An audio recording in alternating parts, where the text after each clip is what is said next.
नमस्कार प्रेक्षकांनो, आवाज मराठी या चॅनलवर तुमचे मनपूर्वक स्वागत। ठरलं तर मगच्या आजच्या भागामध्ये आपण पाहणार आहोत तन्वी आणि अर्जुनला एकत्र पाहून सायली रागानेच बाहेर निघून जाते। तिच्या मागावरच अर्जुनसुद्धा असतो आणि तो तिची माफी मागत असतो। तो तिचा राग घालवण्यासाठी खूप प्रयत्न करतो, पण सायली मात्र ऐकायलाच तयार नसते। आणि नंतर तिथे आता एक बाई तिचा भाजीपाला खाली पडतो आणि ती उचलत असते, तेव्हा तिथे सायलीचं लक्ष जातं आणि समोरून भरधाव वेगाने गाडी येत असते। आता सायली ते बघताच त्या बाईला आवाज देऊ लागते आणि तिथे जाते। त्या बाईला जोरात ती बाजूला करून ढकलते।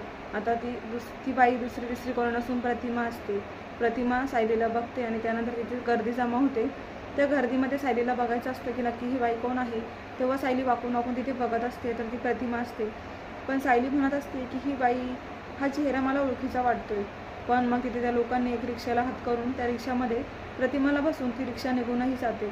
इकडे सायली अर्जुनला सांगण्याचा प्रयत्न करत असते की ती बाई होती ना, तिचा अपघात झाला, ती जरा ओळखीची वाटत होती। पण अर्जुनचं काही लक्ष नसल्यामुळे तो लक्ष देत नाही आणि म्हणतो की गेला का तुमचा राग, त्या बाईला काही लागलं का, जास्त लागलं का, असं बोलत असतो। तर दुसरीकडे आता सायली आणि अर्जुन घरी यायला निघतात। गाडीत सायली एक शब्दही बोलत नाही, पण तिला ते आठवत असतं कोण असेल ती बाई, माझ्या ओळखीची होती का, मला असं का वाटते की ती कोणतरी होती ओळखीची।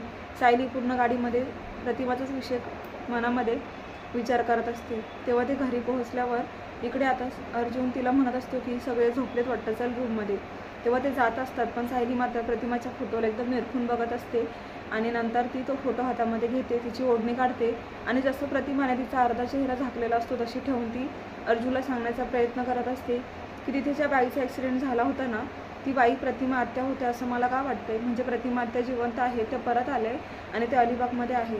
मात्र अर्जुनचा ह्या गोष्टीवर विश्वास बसत नाही। अर्जुन म्हणतो की हे काय बोलताय तुम्ही, परत प्रतिमा आत्याचा विषय काढू नका, कारण ते ह्या जगामध्ये राहिलेला नाही आहे। तेव्हा सायलीला आता धक्काच बसतो। तर सायलीने तो फोटो काढलेला असतो आणि पूर्ण जिकडे भिंतीवरती फोटो नाही आहे म्हणून कांगावं करतात। घरच्यांना सर्वांना आवाज देत त्या म्हणतात की प्रतिमाचा फोटो गायब झाला, हे कसं शक्य आहे। तेव्हा आता अर्जुन आणि सायली तिथेच असतात। तेव्हा सायली काय बोलणार, सायलीच्या बोलण्यावर कोणी विश्वास ठेवेल का, हेच आपल्याला पाहायचं आहे। तर मग प्रेक्षकांना पाहत राहा ठरलं तर मग, आणि अशाच मालिकांचे अपडेट्स बघण्यासाठी चॅनलला नक्की सबस्क्राईब करा। धन्यवाद।